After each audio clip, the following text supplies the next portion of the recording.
Александр Лукашенко працягвае гібридную унутраную палітыку. З аднаго боку выпускае з-за кратаў сябраў каардынацыйнай рады, з другога ўзмацняе рэпрэсіі супраць беларускага грамадства. І адбываецца ўсё гэта відавочна не без вонкавага ціску. Чаго хочуць ад кіраўніка Беларусі Расія ды ЗША і як ён будзе спрабаваць выйсці з цяперашняй сітуацыі, высвятляў Зміцер Міцкевіч. Лукашенко зноў за старое. Даўно адпрацаваная тактыка гандлю палітычнымі вязнямі чарговы раз у справе. Бо менавіта гэтак выглядае тэлефонная размова дзяржаўнага сакратара ЗША Майка Помпеа з кіраўніком Беларусі, вынікам якой стала вызваленне Віталя Шклярова, беларуса і грамадзяніна ЗША, вядомага паліттэхнолага, які быў затрыманы яшчэ 3 месяцы таму. Я не думаю, што падчас гэтай гутаркі была дасягнута нейкая здзелка датычна дачыненняў Беларусі і Злучаных Штатаў, але кожны з бакоў дасягнуў свае мэты.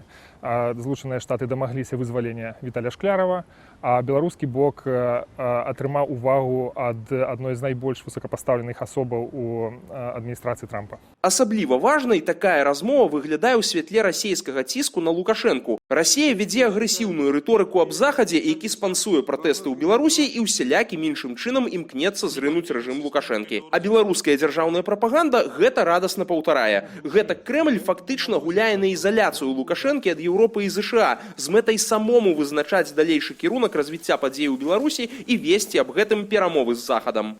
Расія мае асабліва моцны ўплыў на беларускі крызіс, і Захад, Еўропа гэта прызнае, і Меркель, і Макрон, і іншыя тэлефануюць менавіта Пуціну.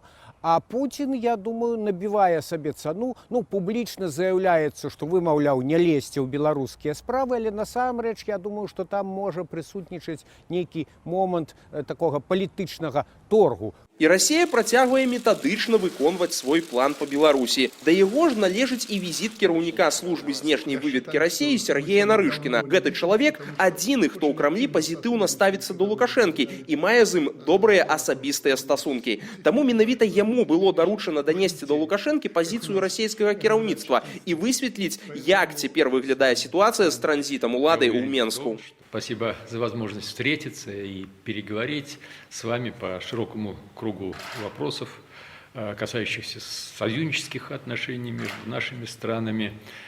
Прежде всего, хотел бы передать привет от Владимира Владимировича. Я беседовал с ним перед нашей с вами встречи. Я думаю, што гэта чекістскае такое прывітанне з падвойным дном, і сэнс у тым, што Масква нагадвае Лукашэнку пра тое, што варта выконваць тое, што ён паабяцаў.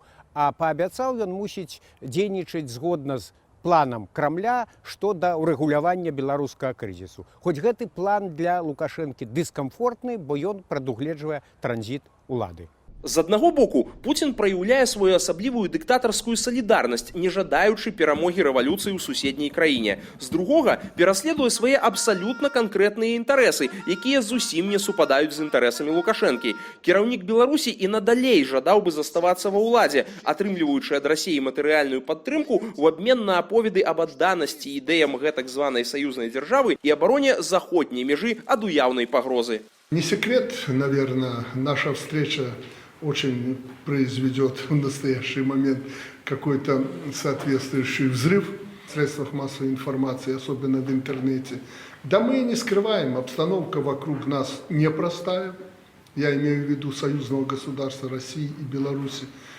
Спасибо вам за ту информацию, которую вы регулярно доводите до наших спецслужб и до меня в том числе. Я вам очень благодарен, мы очень серьезно относимся к ней. Канешне, для Лукашэнкі цяпер надзвычай важна дэманстраваць ілюзію добрых стасункаў з Расіяй і падтрымкі з яе боку, тым самым падвышаючы і асабісты імідж. Аднак такая паказная лаяльнасць і пастаянныя мантры пра гэтак званую саюзную дзяржаву выглядаюць вельмі недарэчна ў цяперашняй сітуацыі, калі Лукашенка сваімі рукамі ўчыніў фактычна дыпламатычную ізаляцыю Беларусі, справакаваўшы ад ад'езд большасці еўрапейскіх амбасадараў.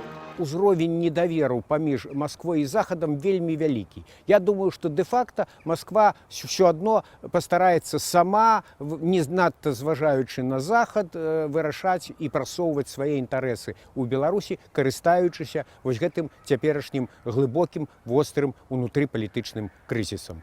Аднак Расія не надта імкнецца абвастраць стасункі на міжнароднай арэне на фоне ўнутранай нестабільнасці і не вельмі весёлкавых эканамічных перспектываў. А для Захаду Беларусь цяпер грае шмат у чым стратэгічнае значэнне. І Злучаныя Штаты і Еўрапейскі Союз зацікаўлены ў тым, каб Беларусь заставалася незалежнай суверэннай краінай. Я не думаю, што камусьці хацелася б, каб Расія прасунулася наперад і зрабіла з Беларусі такі ваенна-палітычны плацдарм, дзе яна магла б пагражаць інтарэсам і Украіны, і краін Балтыі, і НАТО.